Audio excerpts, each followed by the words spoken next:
And once again, good evening, ladies and gentlemen, and welcome to Hornet Stadium for tonight's Week 9 matchup between the Dragons from Lake Orion High School and your Saline Hornets.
Ladies and gentlemen, Saline Area Schools is proud to present the Saline School Marching Band.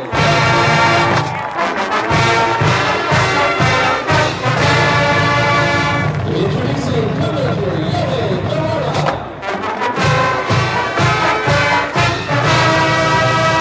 And Commander Nagin Mashinchi.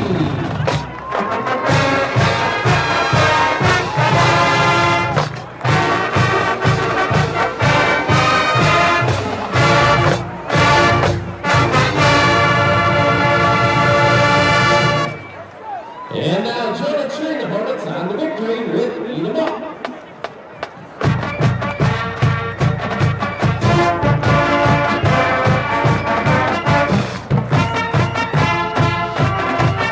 And now the Saline High School Futsal.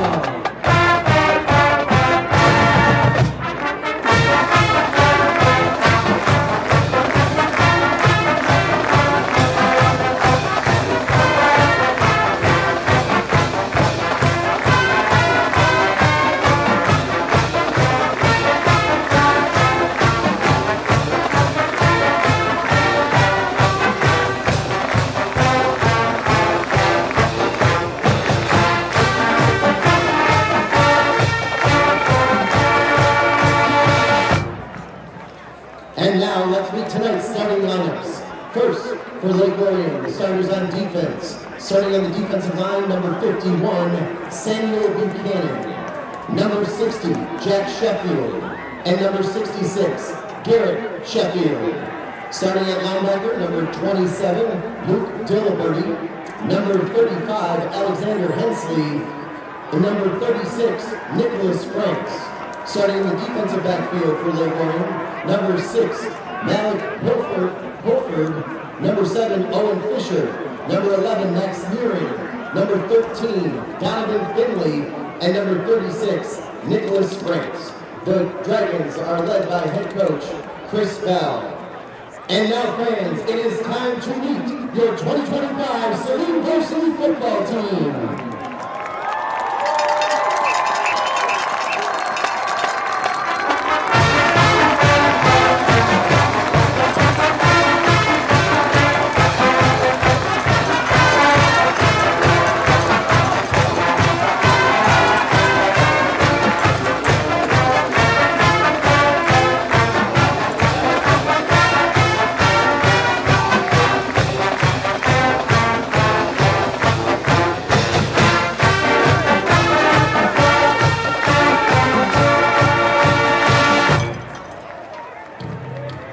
And now, for tonight's offensive starters for Saline. Starting on the offensive line, number 72, junior Lucas Esposito.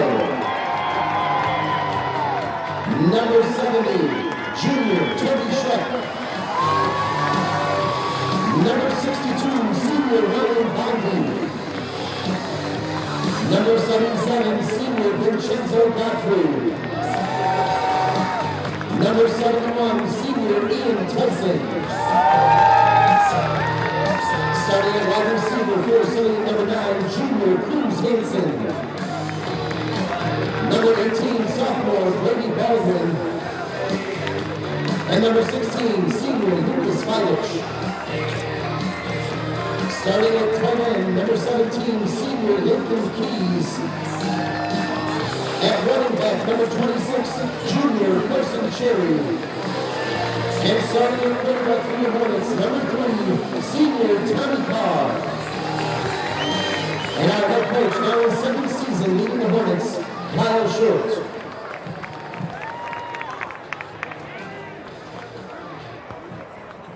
We now ask that you stand and join the Saline Marching Band under the direction of former Director of Bands Nate Lampman in Honor of America with the parade of the Star-Spangled Banner.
Saline kickoff return by number 37, Griffin Backus.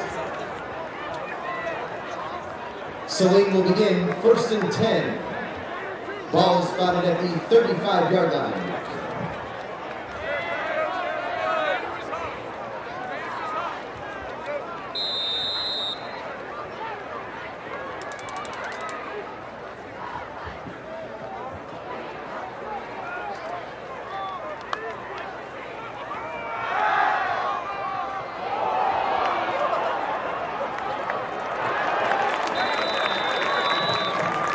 Time to pass. is complete and lateral to number 72, Luis Esposito.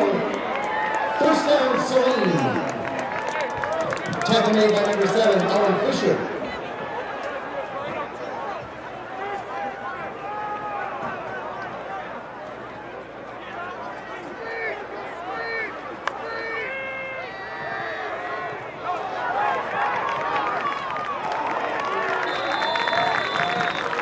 Carr's pass is complete to Carson Cherry. Tackle made by number 7, Owen Fisher. Result of the play is a first down, Saline. Ball is spotted at the 37-yard line of Lake Orion.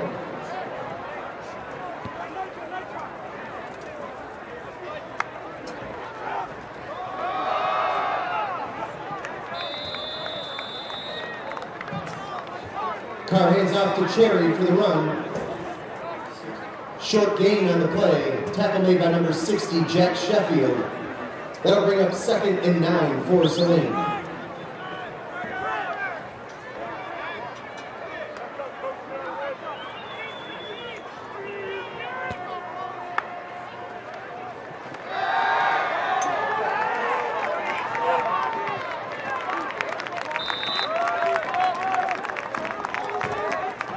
Carr's pass is complete to Lucas Fidich.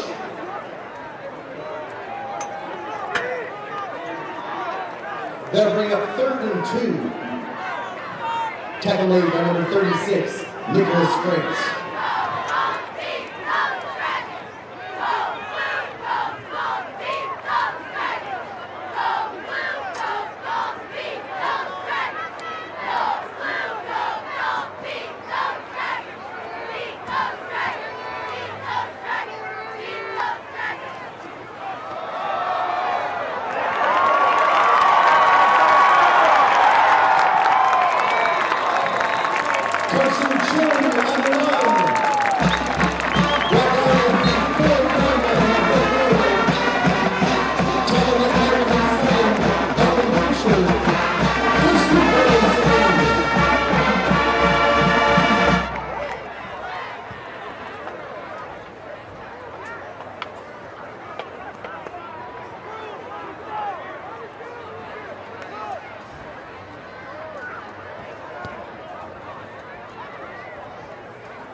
Carson Cherry on the run. Gain of 2. Tackle made by number 11, Max Nearing. Brings up 2nd and goal from the 2.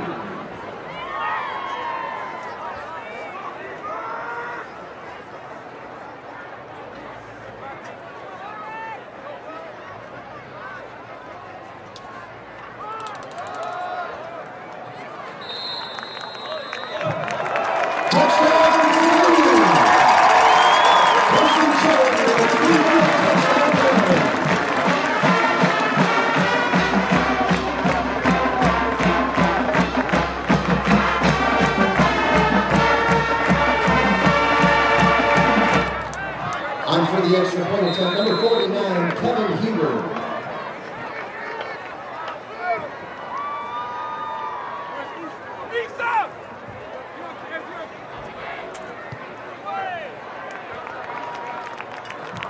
And the extra point is good, and with 8:35 remaining in the first quarter, our score is Saline Hornets 7, Lake Orion 0.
number 7, Owen Fisher. And number 16, Cole Shosky. Kicking off for Saline, Kevin Cooper.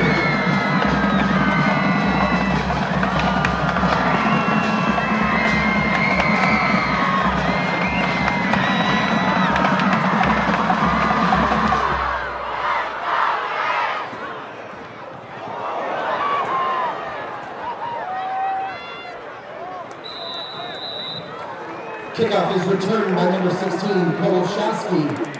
Lake Orion will take over, 1st and 10.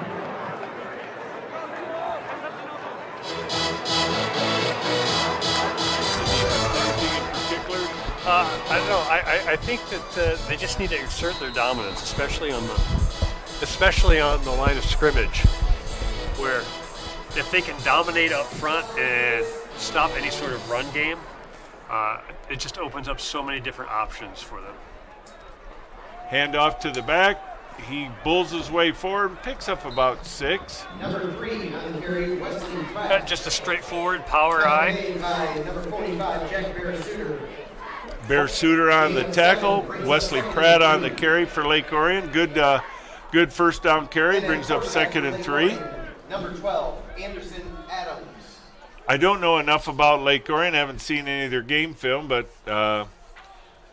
even though we played them a few times over the last year, I don't know how they're oriented this year, whether it's a run or a pass-oriented offense. Again, a handoff, and this time he's stopped right at the 45-yard line. Number 2 on the Don Hawkins Jr. Don Hawkins Jr. Yeah, just another power eye right off to the left-hand side. Not a huge hole, but 4 or 5 yards, enough for the first down. And it is a first down for Lake Orion at their own 45-yard line, and we'll see if they maintain that or if they're trying to draw the D-backs up to get more guys in the box and then throw over the top. But a lot of teams establish a run to be able to throw, so let's see what Lake Orion has in mind. Quarterback keeps it, and he picks up 3. Quarterback run by number 12. A little misdirection there. They bring the wide receiver in motion, get people stepping off, and the quarterback just pulls it back out, keeps it, and 4 yards on the carry. East on the tackle, Adams on the carry. Adams is a junior. Brings up 2nd and 7 at the 48-yard line of Lake Orion. You got trips to the near side. Different formation than they've had. Let's see what they do with it. And Adams throws it out in the flat to Pratt, and he, unfortunately for him, he drops it. That was a little bit lucky on Saline's part there. They didn't get a lot of pressure on him, and it seemed like that back sort of snuck out unknown to Saline, and he was wide open in the flat. He definitely was wide open, and that's the thing. It was a different formation. The first time Saline had seen it, they had trips to this side, and they threw back against it, and Saline didn't have anybody over there. So it brings up 3rd and 7 at the 48. A big moment for the defense here. Can they get off the field? Again, Adams back to pass. He throws it in the same direction, and it's batted away by number 5. Patrick Williams with good defense there. Covered him very well. Got his hand in there just like you like to see. Yep. Brings up 4th and 7. So it'll be 4th and 7, and let's see. And Lake Orion will bring out the punt team. I think their coach hesitated for a minute, but he's thinking, I can't give that high-powered Saline offense a short field again, and already down by 14. Yeah. Interesting strategy. Last week, Bedford ran into the same thing, and even with the punt, they couldn't stop them. You know? No. Hanson and Ballinger back. It's a wobbly kick, and it goes out of bounds about the 31-yard line. Baldwin, I'm sorry. It's Baldwin and Hanson. Out of bounds. So Saline, they got a very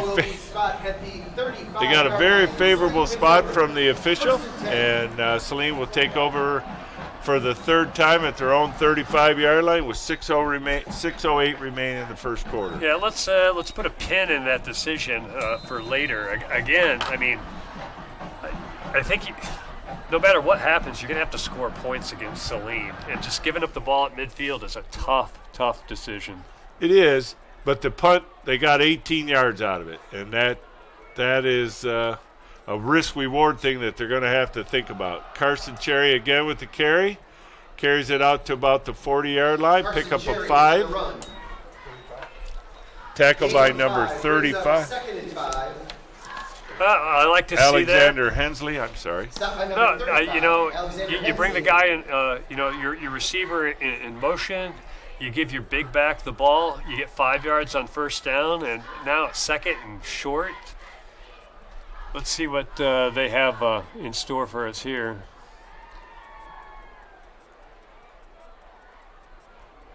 Cards under center. Fakes the handoff, rolls out. He's got keys, and he throws downfield to Hansen, who's wide open. And he is brought down at about the 10-yard line. Beautiful fake there, and tackled by number 6. Malik Pulford, I'm sorry. So I think that was a perfect demonstration of their ability to run the ball. The play action there gives Carr time, and his receivers are wide open down the field. And that's what we were suggesting possibly for Lake Orion, and unfortunately Lake Orion doesn't have Tommy Carr as their quarterback. Cherry on the carry. Carries it down to about the 7-yard line. Pick up a 4. Nearing on the tackle for Lake Orion brings up 2nd and 6. They can get a first down without scoring. Ball is on the 7-yard line of Lake Orion. You have to think that this would be a big deflation if they can punch this in here. No, it is a understatement, I'm sure, if they get 21 points in the first 5 minutes of or 10 minutes of the contest. Carson Cherry on the carry again. They mark him at the 5. Brings up 3rd and 4. Malik Pulford on Malik Pulford on the tackle. Brings up 3rd and 4. All right, now, I'd be looking for that play action again here. Yes. They got stacked receivers this side.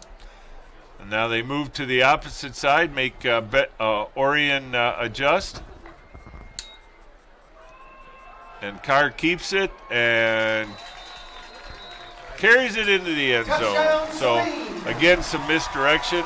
Made Orion move and then left that up the middle wide open. Yep, the fake handoff. Or it's probably, an option, depending on what Carr sees. Obviously, everybody over-pursued. He pulled it out of his stomach, kept it, just ran right behind everybody. Yeah, and they had focused on Cherry on that, so it was a good fake to him and easy score. Huber on to attempt the extra point. Kick is up. Kick is good. So with 3:36 remaining in the first quarter, it's 21-0.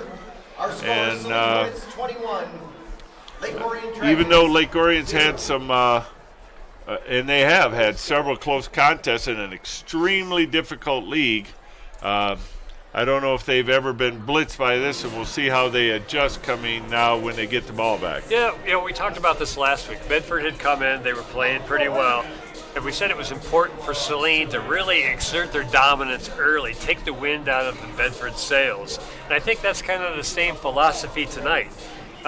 Record aside, Lake Orion's a good team, well coached. They've been competitive. You don't want them just hanging around on this last week of the regular season.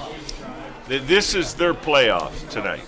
So if by some chance that they could knock off a top 10 ranked Saline team, this would be give them motivation going into next year, because they are a fairly young roster. So, but so far it hasn't worked out that way. It has worked out exactly what you had just said, that Saline wanted to jump on him early, and they have. Now he kicks it deep this time. Fielded at about the 5. And he is popped right at about the 20-yard line. Number 16 on the return, Cole Shosky's. Tackle made by number 23. Ida Apollo with a big stick there. And he's had several of those. He's had a very, very strong year. Gabe Ida Apollo. It just really setting himself up well for next year. Gabe's one of those guys that Coach Short had called out this week as making the most of their opportunities that they'd had this year. And we've called his name a bunch in the games that we broadcast. So here it is, 1st and 10 from their own 20-yard line. Adams hands it off to Pratt, and he carries it out to the 25-yard line, pick up a 5. Oh, I take that back. It was Hawkins on the carry. Yeah, just nothing fancy there. Just a straight dive. Everybody sort of steps to the right. Hat on hat, and the ball carrier's got 4 or 5 yards before he's touched by the linebacker. And if you're Orion and you're down 21, you may want to stick with that until they stop it. And again, the handoff, he comes over to the left side and he picks up 6. And that time it was Pratt. So they're alternating Pratt and Hawkins, keep them fresh, and that was another first down. Yeah, it's nothing flashy, but 4 or 5 yards to carry, that'll get you down the field. And it'll keep Saline's offense off the field. Which is probably just as important. Now, what's a challenge for high school football is if you have to have a 15-play drive, that sometimes can be a challenge without a mistake. Again, a handoff to number 2, which is Hawkins. He picks up about 3, brings up 2nd and 7. Tackle made by number 14, Bryce Barbarino. Bryce Barbarino on the tackle for Saline. Yeah, it looked like the defensive line was a little more animated on that play. Well, I think they really didn't want to give up those 5 and 6 yard runs, but now they spotted it back, so now it's 2nd and 8. So they gave him 2 yards on that. The guy on the far side was right on the 35, and then he moved over. So it's Pratt in the backfield now. Actually, 2 backs in it. They got a fullback for the first time. Looks like that'll be a hold call. But it wasn't called. And pass complete down the field to number 88. But Harris was clearly tackled on that play, but the official didn't see it that way. And Ryan Rochlow on the catch. So that was the nicest play for Lake Orion tonight, complete all the way down to the 35-yard line. But, Justin, you saw it the way I did. Harris was about to meet with Adams, and running back jumped on his back. It was probably the best hit Lake Orion had all night. But, their ability to run the football opens that play up. It does. Pratt on the carry for no gain. Tackle by number 58 for Saline, McPherson. Tackle made by Bryce Barbarino and Wyatt McPherson. Short gain on the play. Barbarino was in on that tackle as well. Although he did give him a yard, so it's 2nd and 9 at the 34-yard line.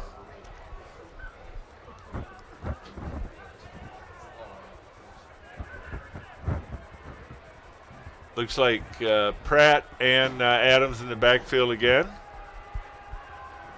High snap. Got it to Pratt, and he fumbles it. Fumble on the play. Tackled by the fumble was forced by number 21, Issa. And that's the turnover that Coach Short wanted. Absolutely. What a great play. The exchange with the quarterback and running back wasn't clean, and Issa got his hands in there and just did not let go, and he couldn't put both hands on the ball and knocked it free. And so After one big play, now Lake Orion's back on defense. And the other thing is they have a pretty deep roster. It looks like they have several players over there, not as many as Saline, but if your defense is playing this much, it's going to wear you down. So Carr signals Key to come in motion. He's back, short drop. Has plenty of time, sees Lincoln Keys over the middle, makes one guy miss, and is carried down inside the 35 to about the 31-yard line. They're going to. I think that was a great play design. You bring Lincoln Keys in motion, and then you fake the handoff right away to Cherry. He slides behind the line of scrimmage, and it looks like they're going to dump him the ball. So people step up, and Lincoln Keys slides right behind the coverage, wide open for a catch and run. And it was great protection by the offensive line. They haven't really put much pressure on Carr. Now they have a little bit. They throw it over to Hansen, and the D-back comes over late to knock that away. But there is a flag on the play now, and they do call holding against Saline. Yeah, that was kind of a tough play. They call holding on Saline, but it really looked like the Lake Orion guy had, again, tackled the offensive lineman, but and it didn't appear where the hold occurred that it had any impact on the play, but that's not what the rule book After says. the penalty, So the ball is spotted at the 40-yard line of Lake Orion. Brings up 1st and 20. So it'll be 1st and 20 from the 40-yard line with 8.3 seconds remaining here in the first quarter. Let's see if they try to get a chunk play here. 2 to the near side, single to the far side. Fake the handoff to Cherry. Carr's pressured, rolled out. And he decides to take off, get a few yards, makes a good defender miss, and carries it inside the 30-yard line. On the carry. good decision. So there's just a little bit of pressure. Nothing developed downfield like he liked, so just we'll pull it down and we'll get what we can. And Yep, and that he picked up 12 yards on that carry, so it's a manageable second down, and you're clearly in field goal territory if nothing else.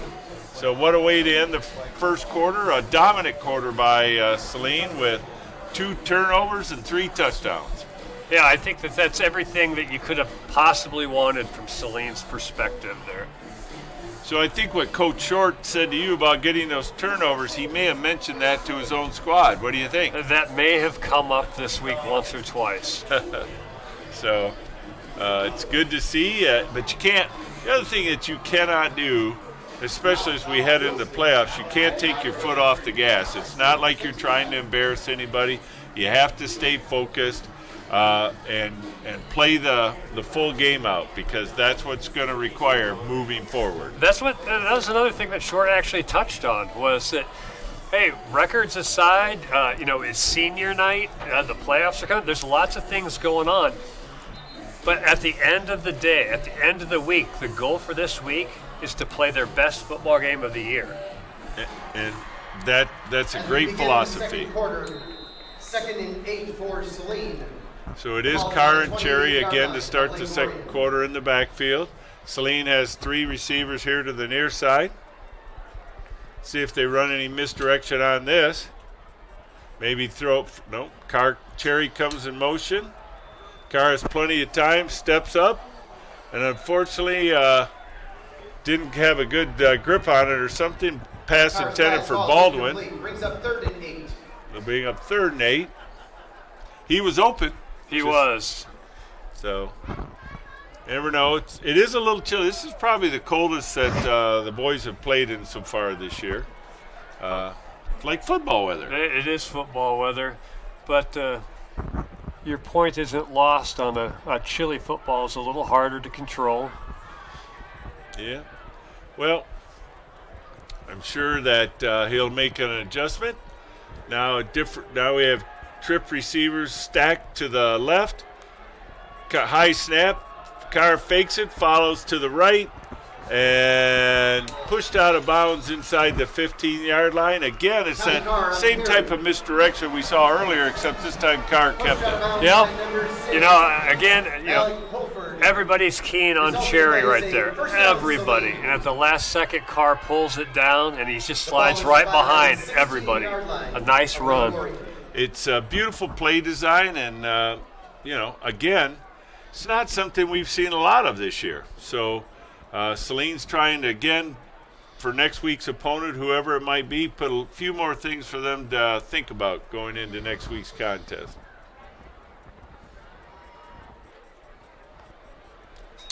Carr back, rolls out to his left, throws it to Keys, but incomplete. Went in the corner of the end zone. Yeah, that was a little, looks like they had a couple receivers in the area, and maybe Cruz Hansen fell down on a cut. And that Owen Fisher was the defensive back closest to Keys, but it brings up 2nd and 10. So it could have been somebody ran the wrong pattern, but it brings up 2nd and 10 with 11:43 here in the remaining in the second quarter, just started the second quarter. 2 to the near side, single receiver to the far side. Keys in motion to the right. He comes back, flip to him, catches it, got inside the 10, inside the 5, and scores. So he had really good hands on that to pull that in. It was a little short of him, and once he caught it, Katie barred the door. He was in for a touchdown. Yeah, great concentration on Lincoln's part to bring that in. There's a flag on the field. Let's see what the call is. What defensive back wants to come up and tackle that? It is holding against Saline, so no touchdown. Penalty is holding on Saline. It was a good play, though. It was, and like you said, it's cold outside, and I don't know that a lot of people wanted to stick their head in there. No, not at all. But if it's holding on Saline, it didn't look like they moved the ball. So it must have been a holding at the 5-yard line and a spot foul because it's still 2nd and 9. Handoff to Cherry, avoids the first tackler and carries it inside the 15 down to about the 13. On the run. Stop by number 40, Julian Russell. Russell on the tackle for Lake Orion, so that'll bring up a 3rd and about 7. Brings up 3rd and 7 for Saline. So I did not see the hold on that Keys touchdown, but it had to occur right around the 5. I think one of the receivers down by the 5. So, but let's see what we do here. Lots of options open with the playbook, but as you get closer to the goal line, the geography gets squished in there. So definitely. Handoff to Cherry. Oh, he was making his cut and slipped down right about the 9-yard line. Cherry with the run. Stop by number 6. Those are scary falls because those non-contact plays sometimes lead to injuries, and he is coming up, but he's running well. So it's 4th and 4, but he comes back out. That'll bring up 4th and 3 for Saline. Yeah, he made a great cut there. I just, maybe with the as it gets chillier, the field gets a little slick. Yep. So Saline is going for it on 4th down.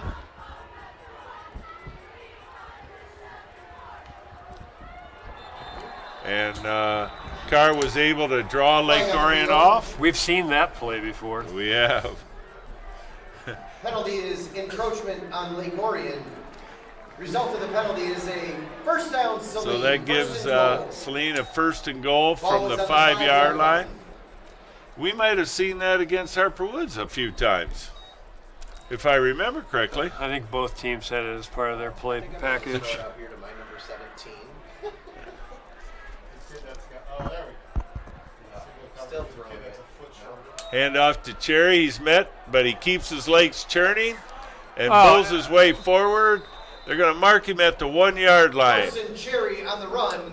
That was a tough run by Cherry. Excellent push. He got met right at the line of scrimmage, kept his footing.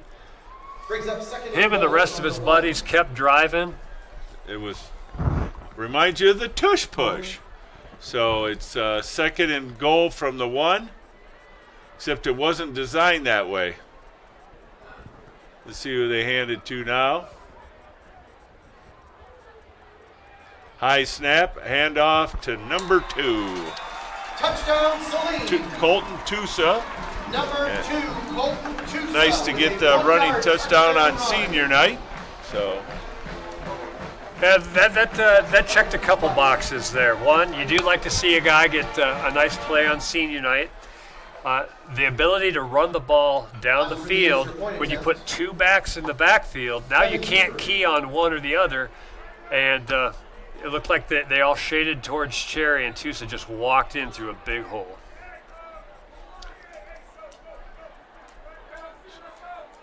It looks like Saline's needs an extra lineman out there before we attempt that extra point. So with 9 minutes remaining in the second quarter, let's see if Saline can push the lead to 28. Good snap, good kick, and it's good. So with 9 minutes remaining in the first half, Saline pushes his lead to 28-0. And just what you said is very important, to establish things and to the run, and with the 2 backs and not being able to key on any one player or any one running back, it's vital importance again as we head into the playoffs. Yeah, I think it just speaks volumes to just the overall quality of Saline's offense. They can do so many things, it's almost impossible to key on one thing or the other. At one point this year, Saline was the highest scoring team in Division I. It slowed down a little bit because there are a couple of teams, I think, that pushed past them. But when you're averaging almost 40 points a game or over 40 points a game, that's got to put fear in any opponent that you're going to face. No, for sure. And as they get into the playoffs, what that tells you is they should probably be able to compete with anybody that they play.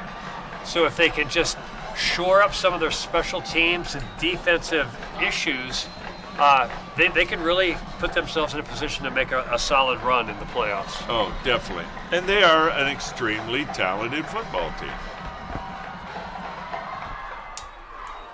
Again, a deep kick, and unfortunately it goes out of bounds, and so Lake Orion wisely decided not to field that. Lake Orion will take over 1st and 10 from the 35-yard line. So that penalty will place the ball at the 35-yard line, and that's where Lake Orion will try to attempt to get some points on the board. Yeah, they really haven't had a whole lot of success moving the ball, but the one thing that they have done that's been pretty good for them is, those 1st and 2nd down, just straight power runs. And if they can do that here at the 35-yard line, get the ball out to midfield, it just relaxes you a little bit, I think, and maybe gives the team a little confidence. So getting 1st down would be important for them right here. Pitch out to Pratt. Nope, that was Hawkins, and he picks up 3. That's what you want. You'd like to see 4 yards, 5 yards on 1st down, but it was positive yards. I do think that they lose a little bit of their advantage as they start to go to the sidelines, but maybe we're setting something up here. Could be. But Lake Orion doesn't appear to have the same speed like Harper Woods had. So high snap, fumbled, and Saline recovers it. A problem with the quarterback running back exchange. Is it cold where the ball is slippery? Was somebody just taking their eye off the ball for a second? Any of those are possibilities. I was just checking the temperature. It says about 45, so it's not as cold as it's going to get tonight, but that's the second time And Issa's been the beneficiary. He forced the fumble the last time, and this time he falls on it. So with 8:20, so Lake Orion only held the ball for 40 seconds. And so, again, you're asking Lake Orion's defense a lot. They've been on the field for basically the whole first half. Yeah, you're definitely putting them in a tough spot here. Let's see. This is at a point also that affords Saline still early in a contest to work on things that maybe they wouldn't have tried. But it's a handoff to Cherry again. He makes two guys miss, makes a spin move, and carries it inside the 25-yard line. A lot of things to love on that play. I'd love to see the first down run. I'd love to see Cherry making a guy miss, and you love to see the offensive line. Big push. Big push. And he showed great balance there, so the leg that was bothering him apparently looks pretty good right now. So it's 1st and 10 from the Lake Orion 24-yard line. And Saline still has a few guys out and some for the rest of the season, but it's good to get Cherry and I think a couple other guys back.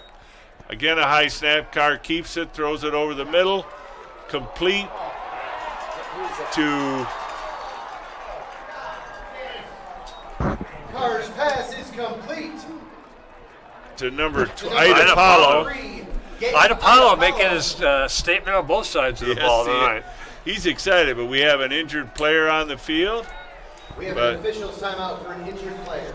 But it was a nice catch and run, and he tried to get in. But let's hope that this injury isn't anything serious.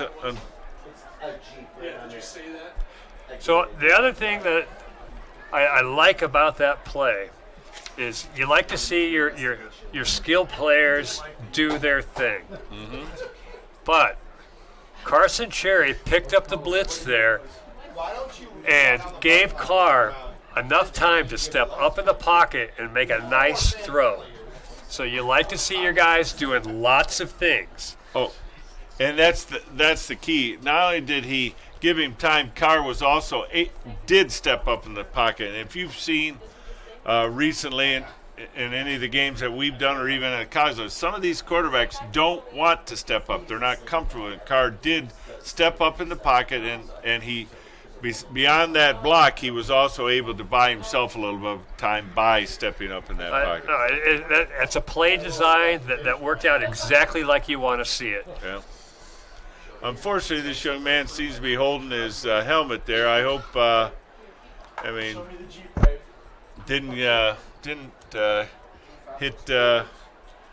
have a concussion or something of that nature, but I'm sure that they're going to put him in the protocol on the sidelines and see. Number 17 was the injured player for Lake Orion, Michael Champagne. Michael Champagne. When we come back, it'll be 1st and goal from the 1 with 7:32 remaining. Once the officials get them lined up and blow it back. I'd say the 1's pretty generous there, Mitch. It looks like about 6 inches to me. Well, we on the scoreboard will say 1. But yes, it is. It's about 6 inches. You are correct. And it wouldn't surprise me if Carr just keeps it and walks forward with his line. But he does not. He hands it to Cherry. No, he does. He just rolls out the other way. What a great ball fake. Touchdown run by Tommy Carr. Everybody collapses on Cherry going up the middle, and I think Carr even took a minute to watch and then snuck around the left-hand side. What a great bootleg keep for a touchdown. It really wasn't a smart play call because on my play, Carr's going to get popped. And in this one, he just walks in untouched into the end zone. It looked like after the play, though, there was a personal foul called on Saline. Touchdown is still good. Penalty probably assessed on the kickoff coming up. Thanks for the communication, Russ. Appreciate you. It could be unsportsmanlike is my guess. But here's the extra point. Huber on to attempt it. Good snap. Good kick. So with 7:16 remaining in the first half, it is 35-0 Saline. Saline Hornets 35. Lake Orion. Let's see if the officials signal anything now as we see where they're going to kick off from.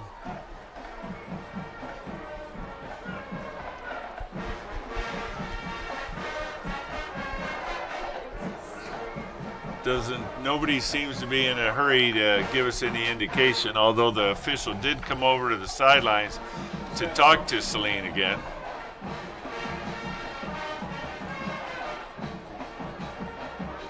So they are moving them back. The penalty on the touchdown run was an unsportsmanlike penalty on Saline after the touchdown. So Saline will be kicking off. Saline will kick off from their own 25-yard line, and let's see what they how they handle this kickoff. Yeah, it'll be interesting. You have to think that maybe they forego the short kickoff with such a short field position here. But it'll give an opportunity for Saline's cover guys to really get down the field. And if there's anything that sort of goes off the rails here, an opportunity to make something happen. And again, it's just great to practice that. So back deep is Cole Shotsky for Lake Orion, number 16, and number 7, Owen Fisher. But they're up at their own 30-yard line. So let's see what they do, but that's exactly it. See what he does. Be nice if he could drive them back a little bit and get a little height on this kickoff. But he kicks it short again, fielded at about the 42-yard line and carries it out to about the 45 before he's driven back. Kick is recovered by number 85. Looked like Williams on the stop there. Maybe Esau as well. Patrick Williams. A puzzling spot by the officials, seeing how he did carry it out to the 45 and was driven back where he originally fielded it, but guess that's good for Saline. So it'll be 1st and 10 Lake Orion from their own 43-yard line with 7:11 remaining in the first half. So we'll see what they dial up here. Pressure immediately in the backfield, and I believe that was Pratt on the carry. He avoids the first tackler before the ever. It was Hawkins this time. Harris just absolutely blew that play up from the start. And Bear Shooter came in right behind to clean up what was left over there. That was a great play by the defensive line. So, Lake Orion's going to have to do some adjusting at halftime because now just Saline's pinning their ears back and beating the Orion off the ball. Yeah, you get to a point where if you can't run the ball at all, you lose your ability. And Harris flushes Adams out of the pocket. He does gain positive yards on it. Pickup of 3 brings up 3rd and 9. Yeah, 3rd and 9 is a tough spot to be. You have to think that they're probably going to have to throw the ball here. And if Saline knows that they're going to have to throw the ball there, they're probably bringing guys. And in that, Adams tried to drop back and was just pressure immediately from Harris. And Jericho Powell made the tackle. So you're right. It'd be interesting to see. I'm surprised they don't, if they're going to pass, they don't leave 2 backs in the backfield because the pressure's been immense. And here it comes. They set up a screen pass to Pratt. Nicely set up, and he gets the first down. So that was actually a perfect play call in that circumstance. It was a good play call. Saline had their ears pinned back. They were going all out and dump it off to the running back right behind them. It was an excellent play call by Lake Orion. So it'll be 1st and 10 from the Lake Orion or from the Saline 46-yard line, with 5:39 remaining here in the first half. So it is a good opportunity for Lake Orion to have a little positivity here before the inside handoff to Hawkins. And nice run. Picks up about 8. Good hard run, going back to kind of where they've had limited success. Just the power running. And guardians of graduating senior band members, please make your way down to the northwest corner of the field. That is the scoreboard end opposite. So bring up 2nd and 2. Graduating senior band members. You'll hear some of these announcements in the background. It is senior night for everyone, so it's a great honor for all these kids. Hand off to Hawkins again, and he picks up the first down, carries it to the 35. On the carry, down Hawkins Jr. Picks up 3, one more than he needed, so bring 1st and 10 from the 35. Barbarino on the tackle for Saline. Again, you get those positive yards on first down that lets you go right back to your power play where you've had success. And if there is a bright spot for Orion, if they're able to do something here, they get the ball back when they start the second half. They have 2 receivers to the near side, single receiver to the far side. 88 made a nice catch earlier. Let's see if they look to him. Again, a high snap, but they hand it to Pratt, and he gets about a yard before he's met by a host of tacklers, including Jericho Powell. Interesting setup there where the quarterback's in a shotgun position and his fullback is actually in front of him. And so that fullback is just leading the way on the power handoff, although Saline did a good job defending it at times. They have been really coming up the middle on that, so I don't know if the center and guard communication isn't where Lake Orion wants it, but it's 2nd and 9. And I'm more than fairly confident we're in 4-down territory with 3:43 remaining here in the first half. Adams back to pass, throws it out in the flat again, and see where he jumped out of bounds. Pass is complete to number 2, down Hawkins Jr. Hawkins on the reception, pushed him out of bounds, by Barbarino. about 2 yards short of the first down at the 27-yard line, 3rd and 2. Barbarino pushed him out. Yep, just a nice little fake handoff, and the running back slides out to the flat, open for a nice easy pitch and catch, positive yards. It's a good drive for Lake Orion so far. It has been. Now they're stacking them up to the left side. Hand off to Hawkins. He follows his blockers and gets a nice gain inside the 15-yard line. That was a good setup. Everybody goes to the left. Lake Orion had more guys on the point of attack. Running back was able to sneak right through there before he gets met by the secondary. It looks similar to some of the plays that Saline's been running tonight, except Saline uses mixed direction off that. Lake Orion followed the blockers, and like you said, they outnumbered them. So it's 1st and 10 from the 15. You got 3 receivers here to the near side. 5 seconds left on the play clock. Handoff to Hawkins again, and he's met for no gain. Yeah, Harris blew that up right away. Got into the backfield from the edge. Harris has been very disruptive on this drive. He really has been extremely active. Even though Orion's moved the ball, it's not because of Harris's effort. He's very quick off the edge. Just 3 minutes remaining here in the first half. Again, 3 receivers here to the near side.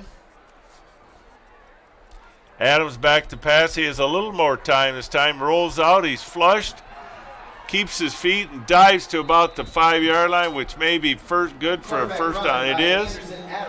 So it'll be 1st and goal from the 5. It's 1st and goal. Yeah, Saline with the blitz there got pressure right away. So quarterback just pulls it down right away and says, "I'm going to get what I can," and it happened to be enough for a first down. He made a couple guys miss. That was a nice run by him. He fairly agile play there, but now there looks like there's a penalty. A personal foul on Lake Orion. Looks like it was after the play, so I think he still gets a first down here on the run. Yes, but it'll. After the penalty, it is 1st and goal from the 20 for Lake Orion. So it wasn't If it was a dead ball foul, it should be 1st and 10. And they're talking about it. I think that's what the Lake Orion coach wants an explanation on it. That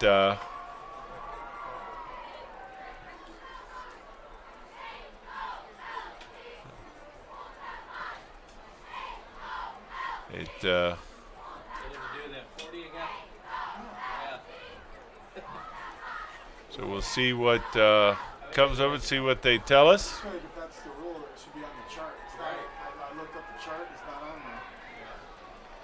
But it does appear that it's 1st and goal from the 20.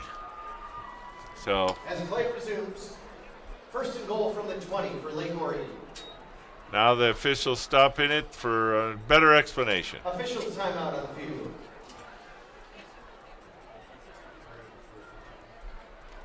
No, I think they're going to agree with you, Mitch, and it's going to be 1st and 10 after all this is said and done. They finally got it right. Hey, you know what? They got it right, and that's a good thing. So correction with the down and distance. It is now it is 1st and 10. 1st and 10. So Change it again. I'm not announcing it. I'm just not confused. and Saline's coach just wanted a little explanation. I think he knows that it's the same. So, but he just wanted a brief explanation. He got it, and he's happy with it. Now it's 1st and 10 with 2:31 remaining at the Saline 20-yard line. Well, if everybody's in agreement and it's right, I think we'll take that. Exactly. Adams back to pass. He's got plenty of time. Throws it over the middle to number 88 and got the touchdown. Touchdown, Lake Orion. Nice pattern, and that was Ryan Rushlow. Touchdown pass. Rushlew. Yeah, I think the key to that play is their ability to run the ball. 20-yard touchdown pass. It just freezes the linebacker just enough that the tight end could get right down the seam. And Saline, unlike previous plays, didn't get any pressure on that, and Adams had plenty of time to wait for him to come open and complete the pass. Here's the extra point. Kick is up. And kick is good. And the extra point is good. Well, you have to give Lake Orion credit. They haven't given up. No. They're still playing hard. And it looked like Fisher was the kicker on that. So, no, exactly. Now, their task is to not let Saline score with 2:17 remaining here in the first half, which, unfortunately for Lake Orion, may be the hardest thing they have to do here remaining in the first half. Yeah. They haven't done it yet. They have not done it yet. So.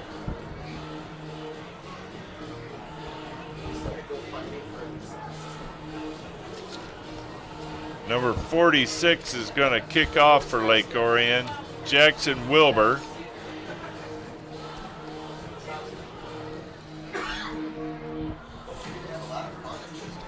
It looks like Cahoon and Baldwin back deep for Saline.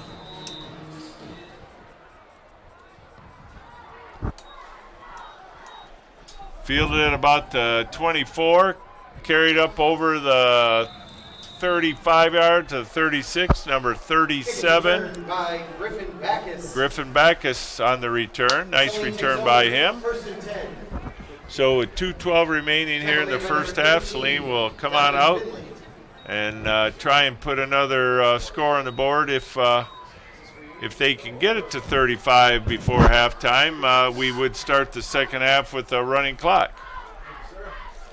It'll be interesting to see how aggressive Saline is here at the start. Yeah, they do have all 3 timeouts. They may just want to eat up the remaining 2 minutes of this.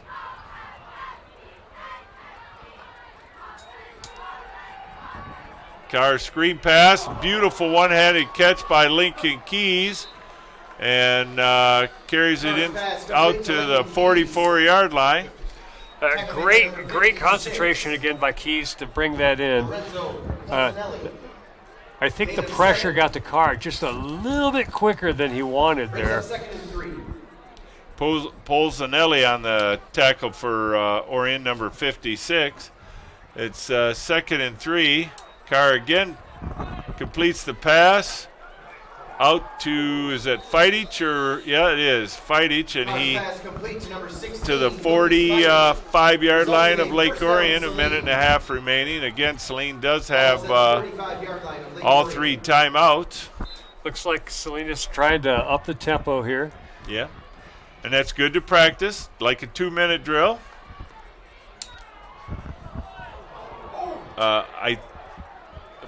Pass intended for, it looks like Fidich again, but Lincoln Keys was right behind him, and he might have scored if that ball had gotten through.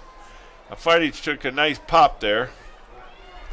The clock stops there, but you're right. Lincoln Keys was running for a touchdown if that ball gets through there. He was. So 2nd and 10. Wouldn't surprise me if we see him go right back to that. If he slants over the middle.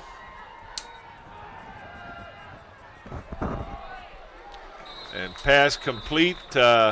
Number 6, Klein. Nolan Klein. To number 6, Nolan Klein. A good route there. Got 9 yards. Stepped out of bounds. Stops the clock. 3rd and 1 here. And 1:16, still plenty of time. They're at the 36-yard line. They can run, they can pass. Clock will stop on a 1st down until they get the ball set.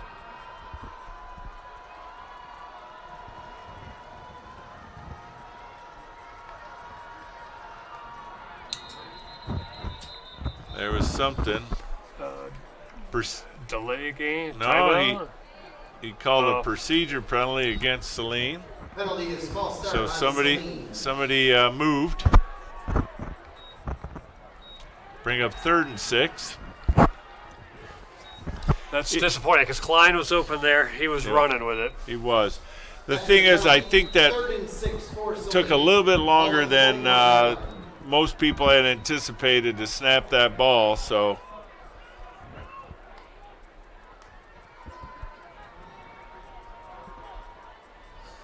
10 seconds left on the play clock. He's got to come back to Cruz Hansen down in this end.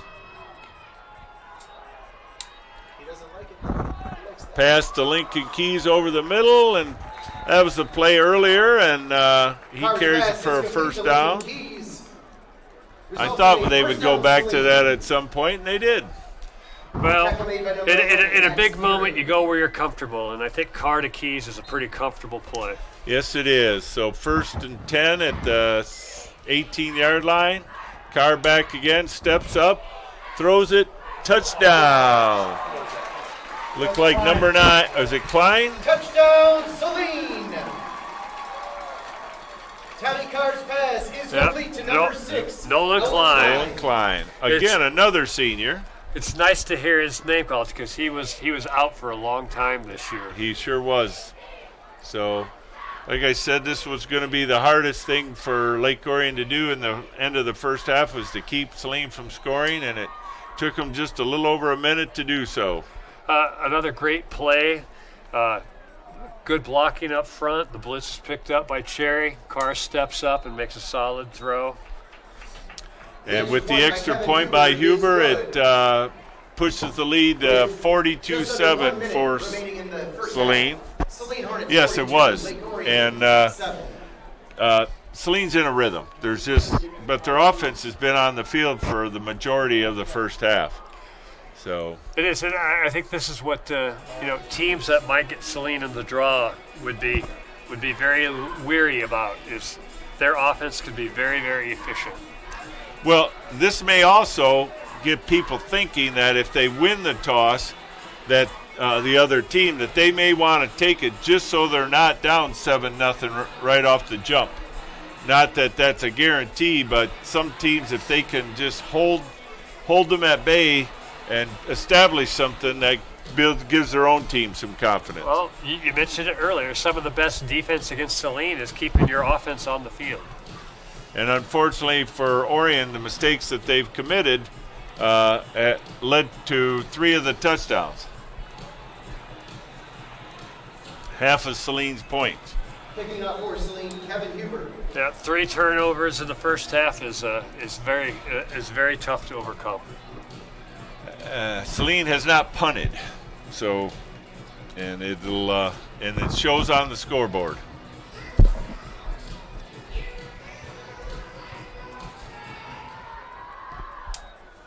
Huber kicks it up the middle, fielded at about the 20, fielded by number 36, and he carries it out to the 30-yard line. On the return. That is that's Nicholas France.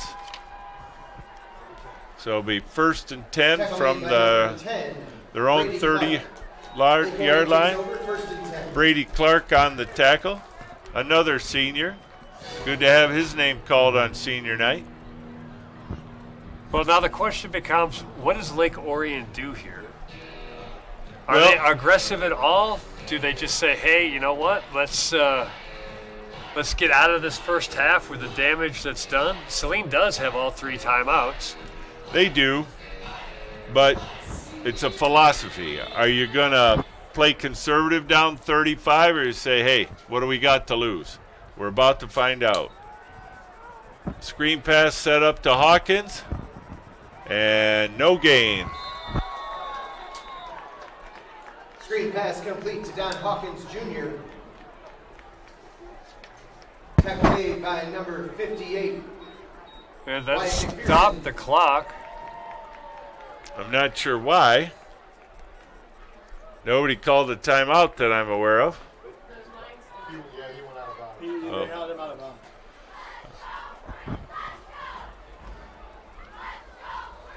Well, that's just like a timeout. It's just like a timeout. Hand off to Hawkins again, and he gets a nice run out to about 37-yard line, brings up 3rd, and now there's a timeout, and it's Lake Orion surprisingly calling it. Would not have expected that. I wouldn't have expected that either. So what I wonder about here is, so if you call the timeout, it makes you think that they want to go for a big shot. And going for a big shot really opens yourself up to lots of things that could go wrong. Well, it can, but I think that was the other philosophy I was talking about. Is the coach trying to get some positivity, say, hey, we play it whether we're down 35 or it's a tie score, we've got to approach this. We can't quit with 33 and a half seconds remaining in the first half. So they're going to I wouldn't be surprised if they try that screen pass again, something of that nature. But at first they lined up fully bunched here, but so now they have them stacked to the left, and they throw Pratt out in the flat. Pass over the middle to number 88, and the pass is complete. Good enough for a first down at the 44-yard line with 27.6 seconds remaining in the half. First and 10, Lake Orion. 88's had a nice first half. Yeah, he has. And they down it. That's Rushlew. So Clock is stopped by number 12, Adams. So Adams downed it, but 16. Yep. 16 seconds remaining here in the half. 2nd and 10 from the 45. They're going to see if they can't buy Adams some time and get a little pass down the field would be my guess. Get close enough to where you can maybe take a shot for the end zone. Maybe they have a good field goal kicker that they want to give an opportunity to tonight. But I'm going to keep my eye on 88 at the far side of the field and see what they do with him. And that's exactly where he's looking. And he nice catch. Comes down with it. No, he did not. It looked like he did, but Tucson the coverage brings up 3rd and 10.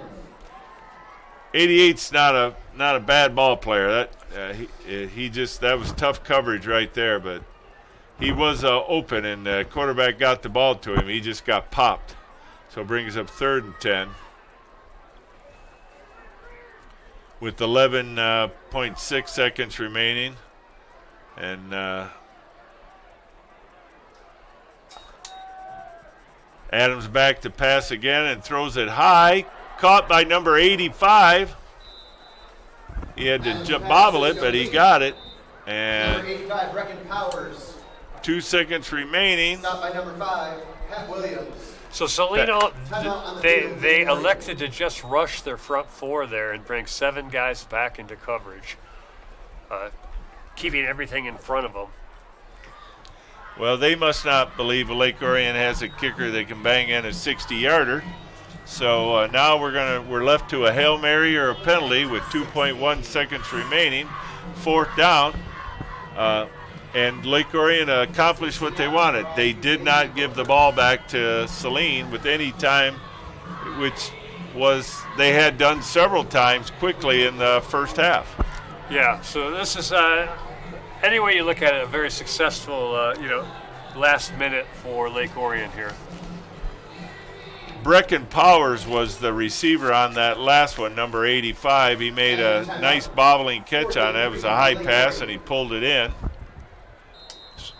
So it looks like we have 3 receivers to the right and to the left. I would look for one of those Hail Mary jump ball situations here. Yeah.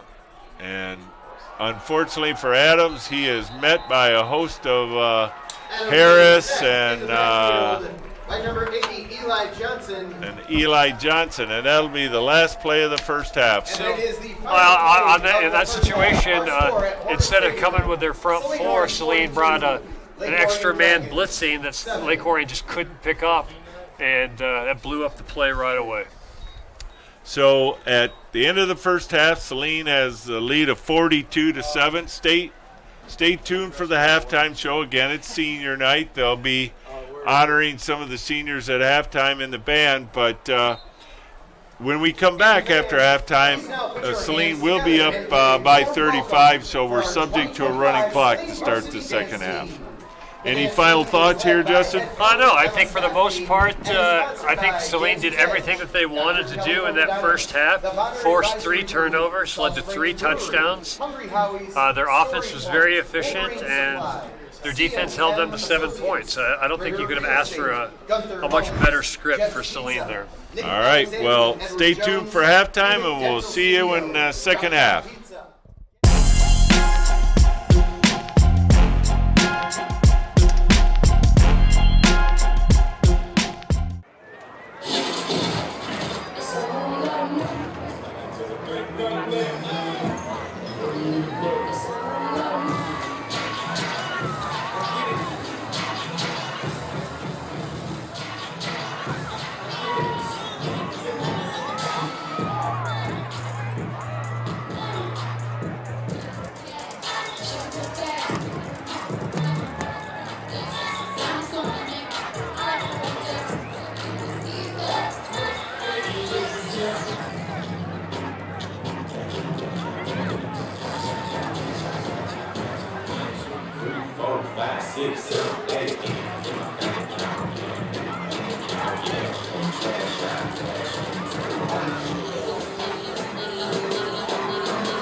Let's wait for 2025 Saline Varsity Dance Team.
Ladies and gentlemen, presenting the 2025 Saline High School Marching Band.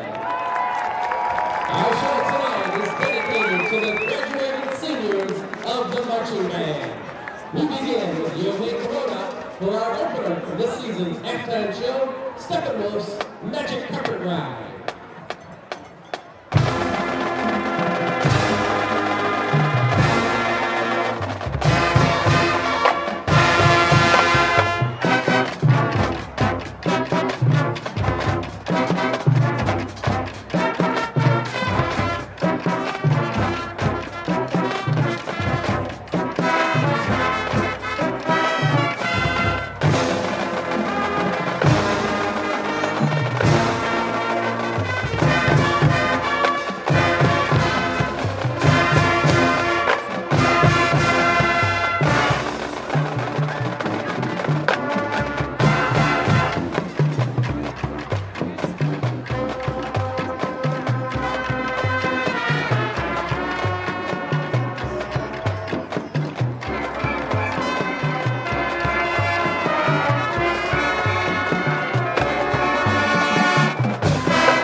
They are Bella Avila,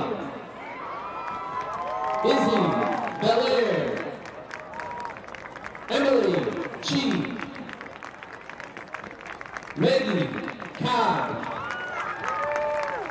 Sarah Corrigan, Reagan Cassie, Luke Devlin, Noah Devlin, Liam Dillon, Nathan Dubnicki, Jacob Figueres, Brandon Garrett, Ava Gatto, Malia Gorlitz, Tommy Hafer, Noah Heaton, Seth Heaton, Zach Hessler, Ben Holtz, Andrew Joe, Jakes Johnston, Lucas Kozlowskis, Abigail Kim, Yoge Baroda, Henry Lazat, Angelica Magana, V. Miller, Kennedy Orwig, Shepard Orwig, Holly Pugler, Landon Richards, Arlo Window, Elena Schmidt, Shyla Smith, Caden Sparks, Henry Straczewski, Michael Talvini. Chase Watkins. Brandon Winsick.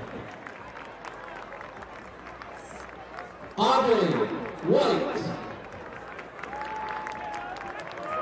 William Wilson. Scarlett Withrow. And Eli Zakzek. Ladies and gentlemen, presenting the senior class of the 2025-2026 Saline High School Marching Band. Thank you, seniors, for your years of dedicated service to the Saline Marching Band. Your strong leadership and talents have enhanced the quality and spirit of our group and set an excellent example for the senior classes to come.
We'll now take you back to the fall of 2022 as the seniors present one of their favorite tunes from their freshman year, In the Snow.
We conclude our show tonight with a trip to the heart of jazz fusion.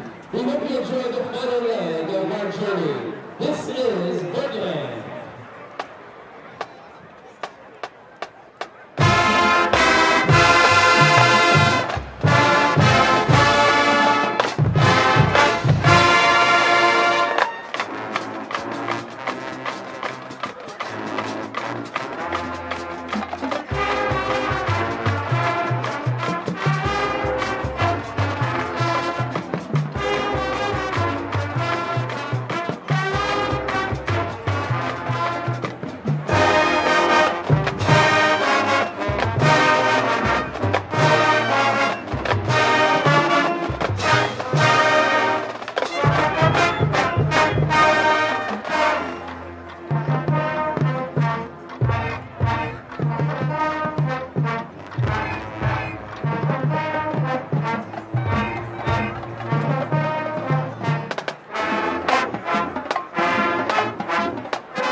A Saline Hornet fan, and not so much if you were a Lake Orion fan. Lake Orion did have one drive in the first half to get their points, but they start the second half with a 35-point deficit and a running clock. Any thoughts after halftime, Justin, on this first half? Yeah, I think at the end of the day, you just can't overcome 3 turnovers. 3 turnovers that turn into 3 touchdowns is just not a recipe for success. And that just put Lake Orion behind the chains, behind the score. It's a tough spot for them. And now they have a really big hole to try to dig out of. Well, you know, and it's especially difficult when you think that you're playing a top 10 team who's historically had an extremely high-powered offense, and they showed it in full force in the first 10 minutes of this contest. And they had 3 scores before we got to the end of the first quarter. Yeah, you really, in this situation, you have to play a perfect game just to have a chance, and Lake Orion just didn't do that. So Huber is going to run up and kick this off. Kicks it deep, fielded at the 5, cuts it over the middle, over the 20, and he is taken down about at the 24-yard line. Number 16, looks like on the return. Lucas Feitich on the tackle. Lake Orion will take over 1st and 10.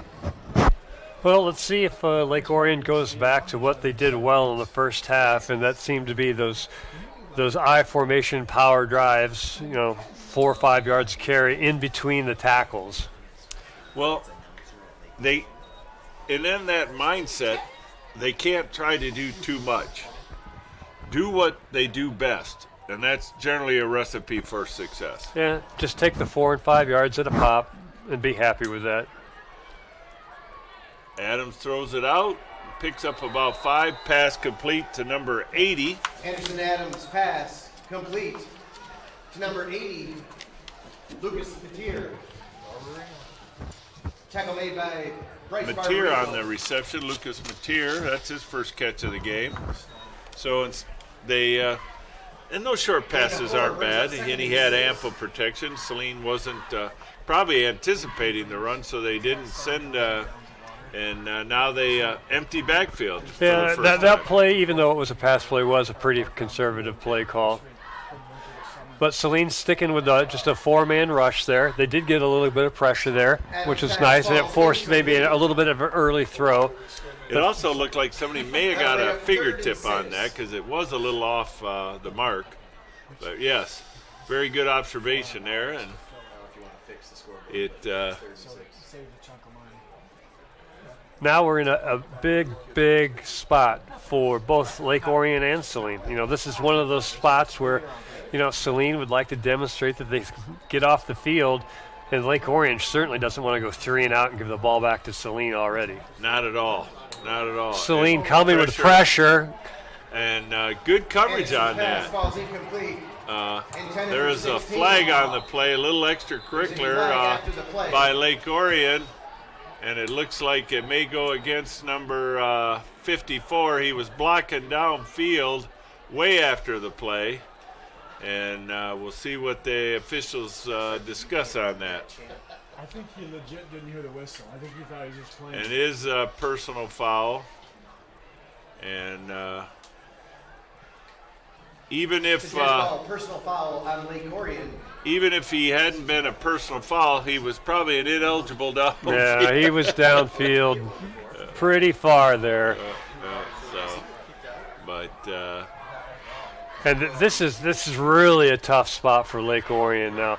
Not only were they stopped on 3rd down, now they have to punt all the way back from their end zone.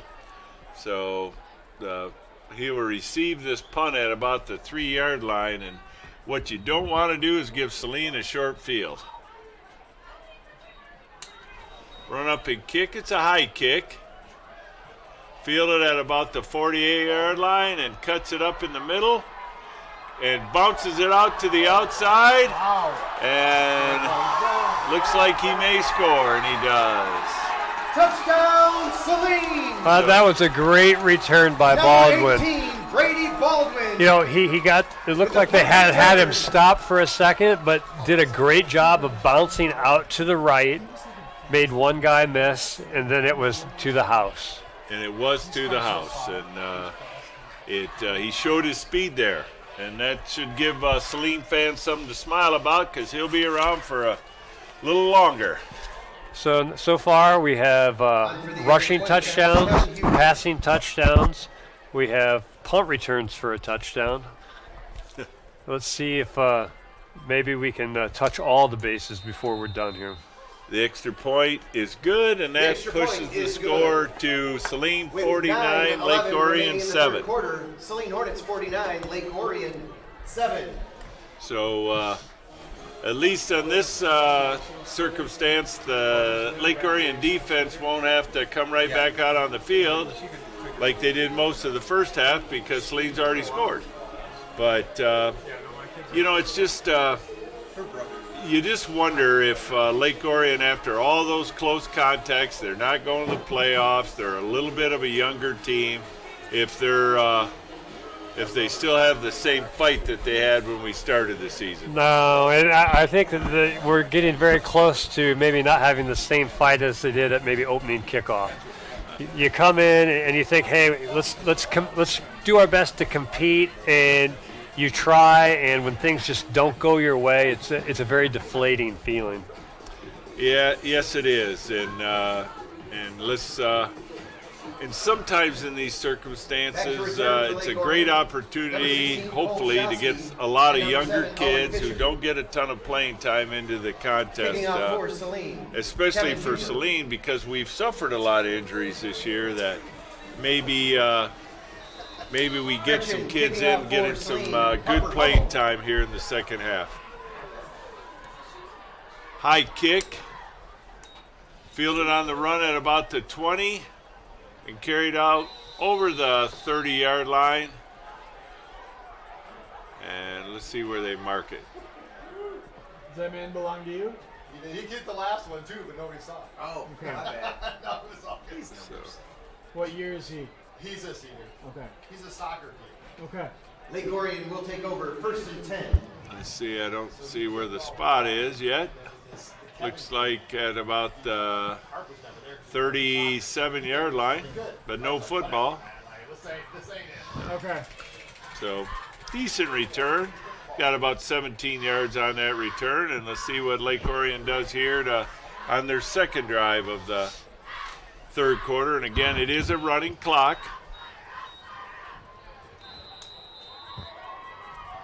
So just 8:15 remaining in the third quarter.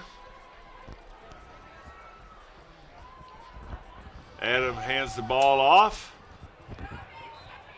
Can't tell if that was Hawkins or Pratt. That was Hawkins. Don Hawkins Jr. picks up a couple. Number 14, Bryce Barbarino. Barbarino on the tackle, number 14, brings up 2nd and 8.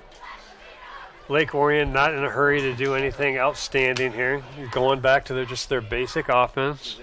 And that's probably a good idea. Eat up as much clock as possible, try to get a few first downs. Adams back, quick hitter to number 17, and unfortunately tried to move before he caught it. Adams' pass falls incomplete. Saline with just a 4-man rush there. Plenty of time for Lake Orion. He stepped into an open receiver who just, like you said, I think maybe he thought maybe he would run before he corralled the ball. That was Michael Champine on that, or Champine, number 17. He's a junior. He'll be back next year. He had a good play earlier. Now Lake Orion's going to call a timeout. There seems to be some confusion here. Timeout on the field. So with 7:01 remaining, Lake Orion uses their first timeout. And with the running clock, timeouts are of less importance than they would be in the first half. So Miles will get this play right. It's 3rd and 8, and see if they can't get something dialed up to get a first down. Another very, very important play. Again, to go 3 and out right away is, it's already deflating. You'd like to see some just little successes. Yes. And,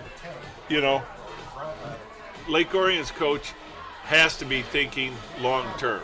And a lot of these kids will be back next year, so he just wants to end the season on some positive notes. Adams back to pass.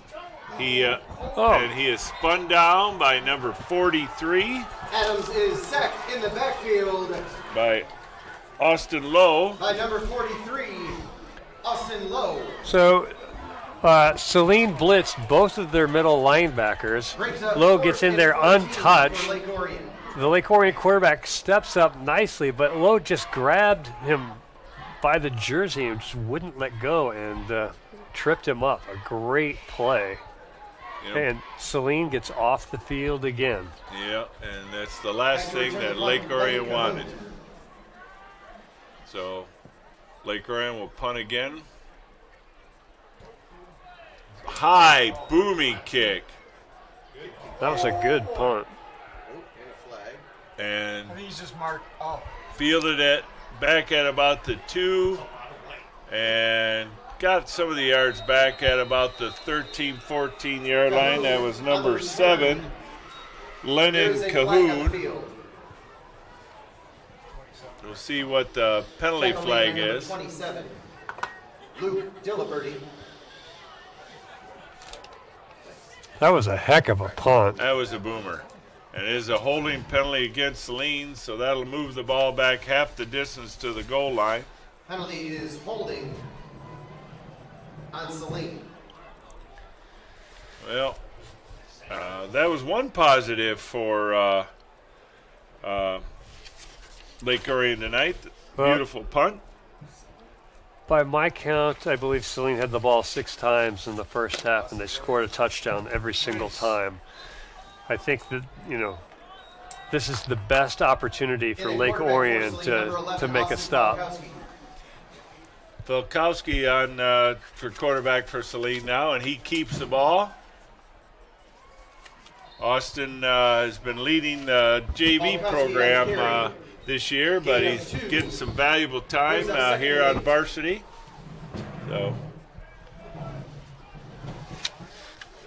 So pickup of 1, 2, brings up 2nd and 8.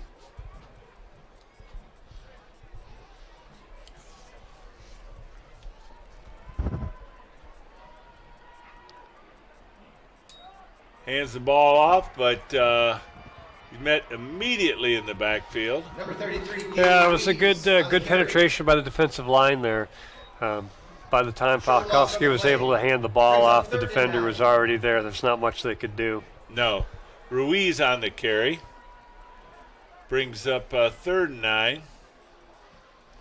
And this is a good spot for him. It's a pressure situation. Even though the game's in control, it's close to your end zone, and see how he handles the pressure.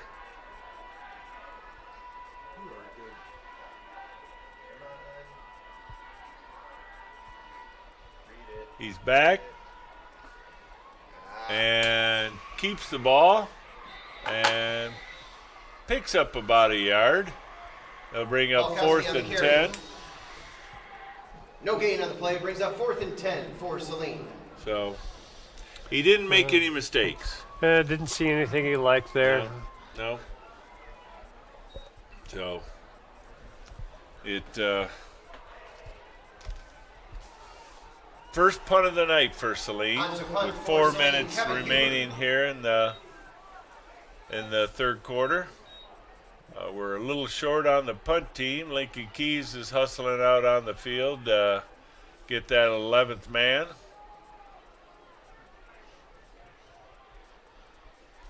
Good snap. Good kick. Fair catch called for at about the 37-yard line by number 7. Fair catch by number 7, Owen Fisher. Owen Fisher on that. 1st and 10. So not only will we have playoff football next week, we'll have Halloween, and hopefully it's nothing scary. Hopefully Saline will know who their first-round opponent is next Sunday, a week from Sunday, or this Sunday, I'm sorry. And interesting to see who they draw. A lot of it may be determined. Belleville's playing Howell tonight. Brighton's probably in our division, and if Huron can pull off a victory, might see them as well.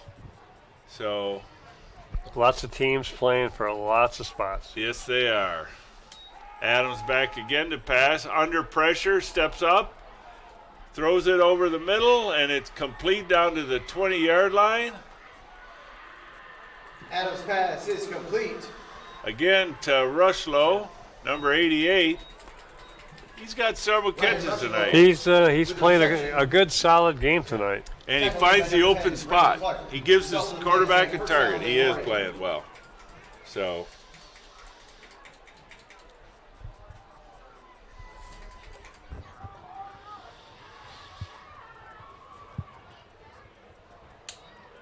hand off to Hawkins. He runs right up the middle.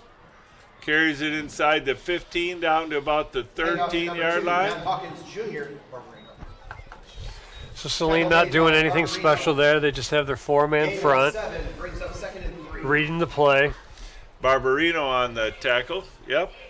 I think that what they're actually trying to do with some of these regular defenders in there is slow it down a little bit, eat up more of the clock.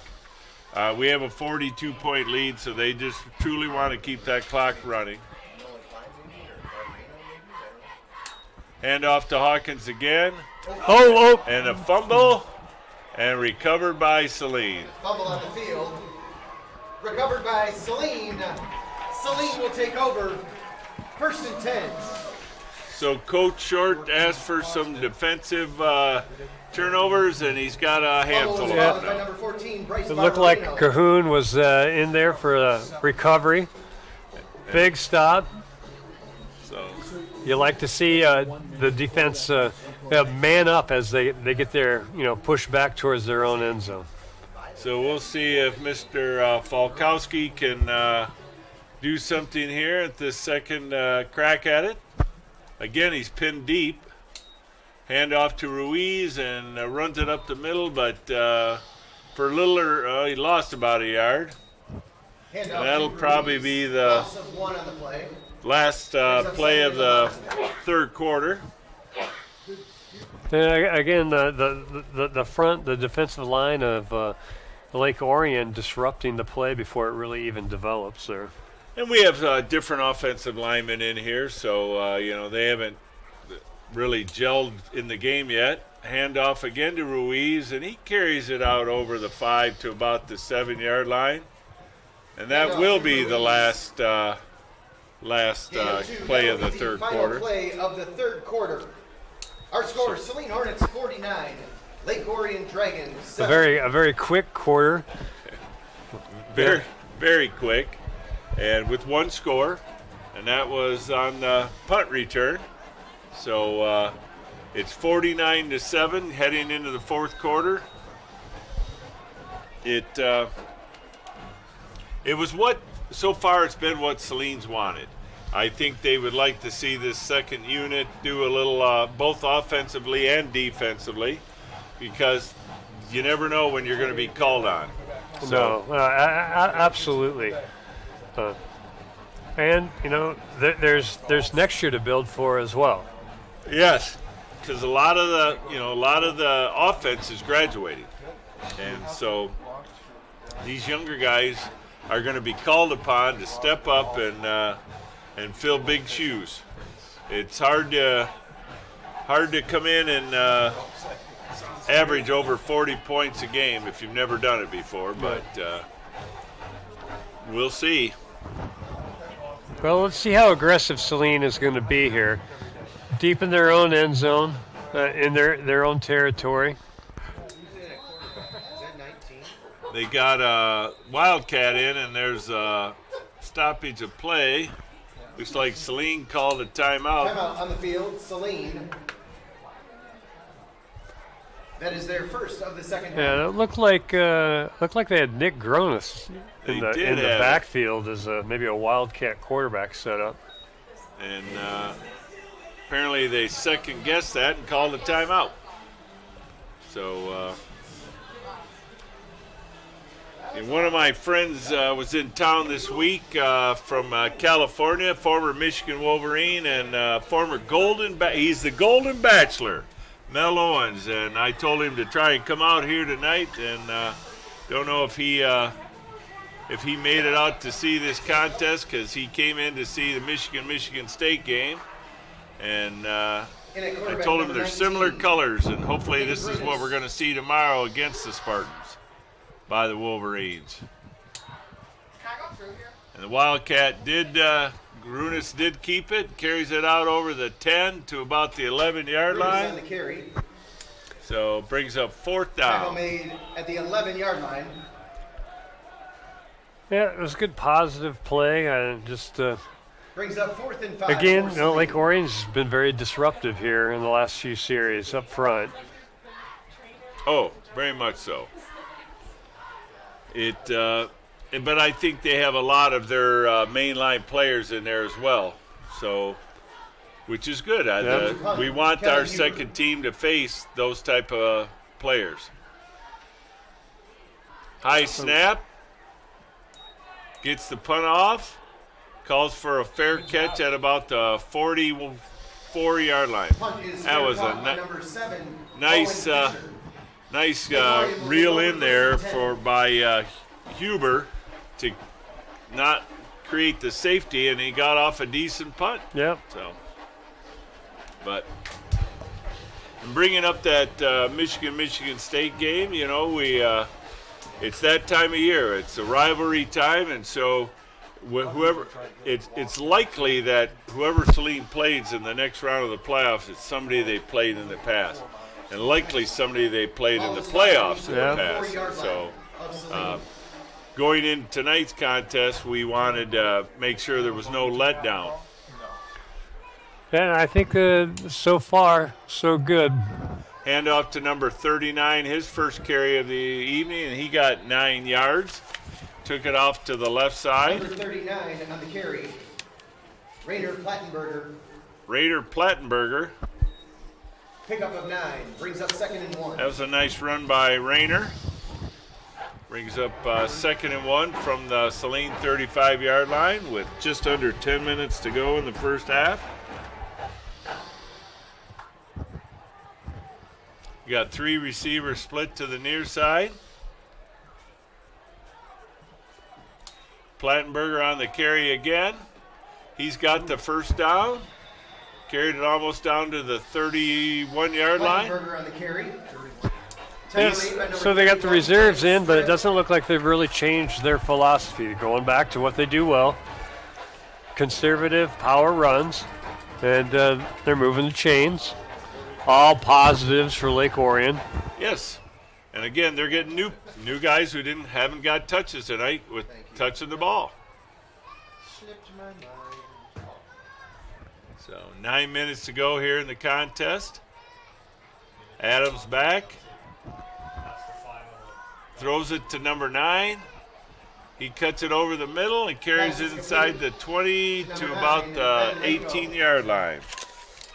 Fans, in just a minute, we are going to announce Good the winner play of the there. raffle. You know, Please go ahead and get out those tickets. the offensive line did a good job, gave their quarterback time, and he stepped up and found his receiver coming across the middle of the field.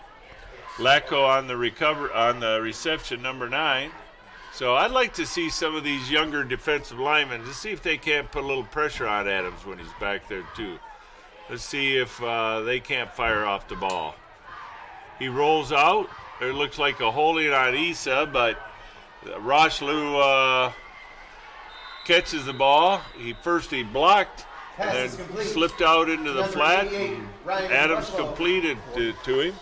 Yeah, it was good play design there. Use him to give the quarterback a little more time and then slide off the block into an open space in the flat. Nice big receiver for his quarterback to hit. He's been one of 2 or 3 bright spots here tonight for Lake Orion for sure.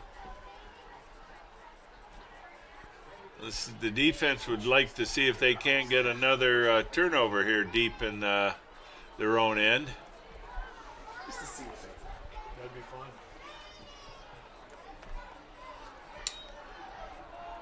Adams Good, completes strong the pass throw. to number 9, Lacko. Touchdown. Nice Lake pattern. Orion. Good, like I say, hum that ball in there. Pass Ben is Lacko. to number 9, Ben Lacko. And that's nice for Ben because he's a senior as well. It's his last contest for Lake Orion, and he gets to end it with a touchdown in his last game. Yeah, it was a good play design. The defense that they had set up allowed him to cross the face of the defender right away, and as soon as he did that, that's a green light to throw that ball.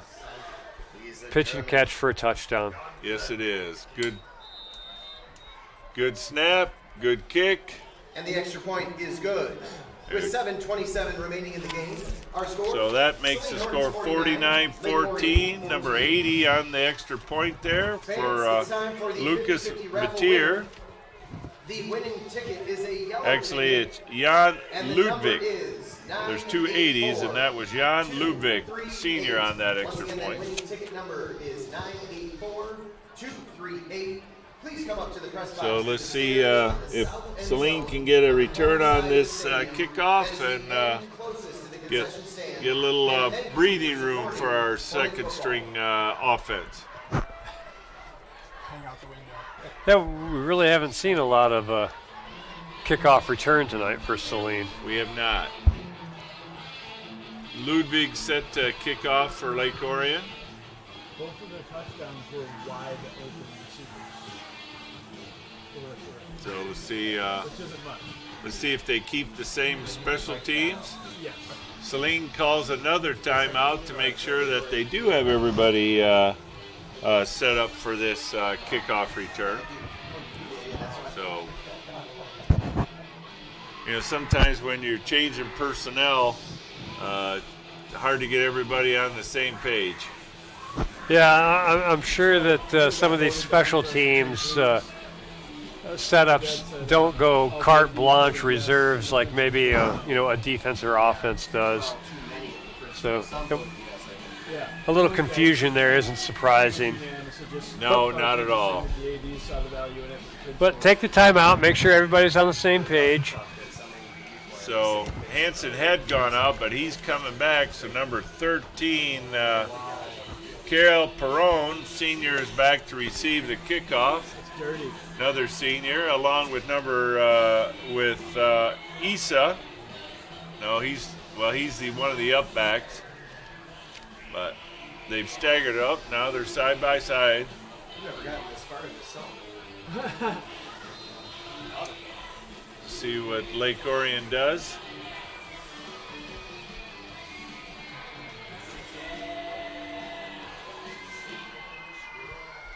Good kick.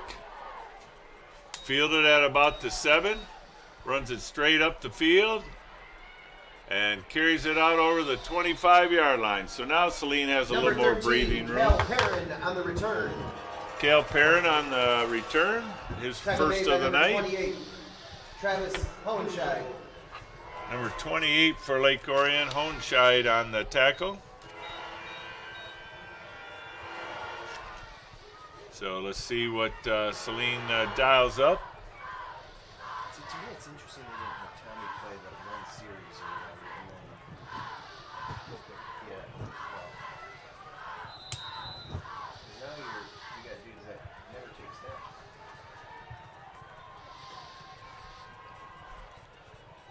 This is the equivalent of baseball when they bring in like the shortstop. Hand off to number 7. And he carries it out over the 25 to the 26-yard line.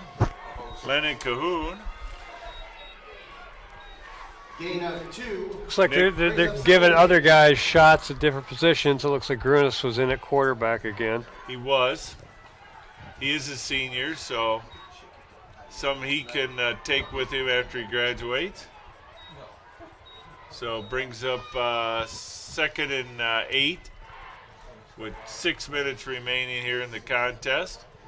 Again, Saline's in no rush.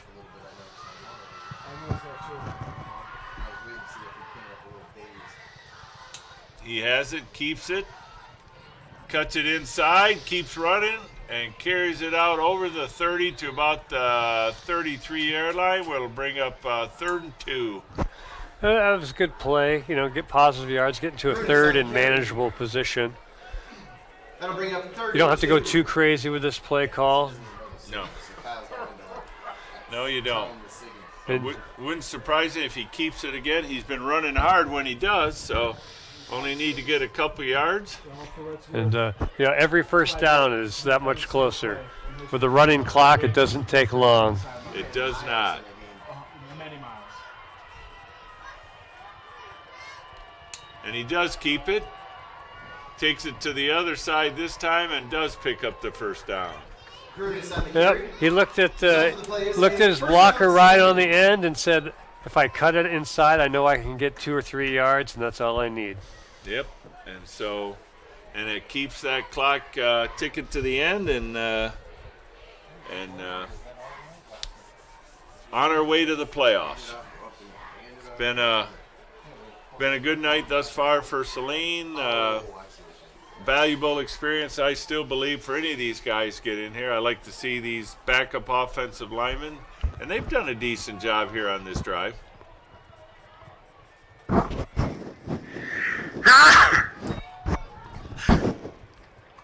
Another direct snap, quarterback. 5 yards on the carry. I think that's exactly what Short wants right now. Nice, easy, no high-risk plays. Let's just take our 5, 6, 4 yards at a time. We'll keep the clock rolling. And this is actually the drive that we thought Lake Orion should focus on for most of the night. Just steady, try to get those 4 or 5 yards at a crack. Keeps it again, kicks it out to the outside, and picks up about 15. Nick Grudis on the carry. The offensive lineman is starting to sort of gel here. That they did a better job there. Allowed Grudis to get to the outside, and once he got to the outside, he was able to cut it up for an extra 10 yards. Nice run, another first down. Clock rolling. Just about 3:15 remaining here in the contest, and you're right. That's what you want to see. If we're looking at the film this week, you're going to say that you did see a step up by the offensive line.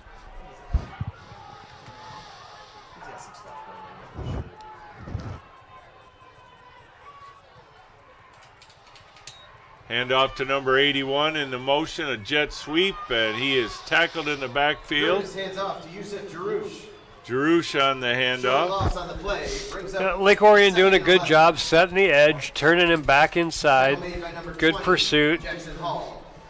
Jackson Hall on the tackle for Lake Orion. Yes, that's right. They did. They may have sniffed that out because Jarouche was waving for his wide receiver on the other side to step up. So when he went in motion, it wasn't a procedure penalty for illegal formation.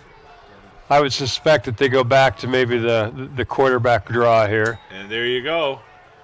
And he picks up a couple yards. Stays in bounds. Clock's still going. Yep. Number 19, Nick Grudis on Not the that it would stop anyway, but 2 minutes remaining here in the Brings up third and contest. 8. If they can get one more first down, that'll be the contest. And I don't think they're going to punt either way. So with a 40-second play clock, we're going to be close to running out the clock either way. Yep, and I think Saline, no matter how you look at it, is very happy with how they played tonight. Oh, it was their best first half of the season, I believe. So, handoff up the middle to Ruiz, and he carries it over the 30 to about the 20-yard line. And then again, you had nice blocking by that offensive line. For sure. Excellent push by the offensive lineman there, and I think they're actually to a point now where if they wanted to, they could probably just kneel on the ball. But, who knows? Senior night, maybe you give these guys another carry or two, but they're in no hurry to snap it one way or the other. So, Fans, if you're hungry after the game, head to our game day sponsor, Station 300 Saline, for great eats, cold drinks, and a whole lot of fun. we'll see what they do. There's 5 seconds left on the play clock. 3. He does take the snap, and actually, amazingly, gets back to the line of scrimmage. see, that was number 95, Evan Walsh on the Number carry. 95, Evan Walsh. Maybe that was a chance to get one of your seniors a touch on his last game. Heck yeah. Last regular season home game. As we know, we will be playing again next week, but yes, I'm sure it was his first and only offensive carry of the season. Final play of Good for him. Yep, very much Fans, so. our final score. So as the clock ticks down at final score of 49-14. A dominant performance by Saline all around and everything you wanted to see. No injuries, etc. going in the playoffs. What are your thoughts, Justin? Yeah, I think that they touched all the bases that they wanted to touch. On a senior night, you give your guys a final recognition. You play solid defense, efficient offense, and you get out of here with a nice win. And that's all you can ask for. And we'll see where the playoff points lie. But as of right now, it looks like Saline is scheduled to host, if they win, the first 2 rounds of the playoffs. So we will see you, if everything plays out as we think, next Friday night on Halloween for our first round of the playoffs. That sounds good. I think Saline has put themselves in a position to make a run. It'll be exciting. That will be exciting. Well, this is Mitch Gashi and Justin Hobbs signing off. Thanks, everyone. We'll see you next week.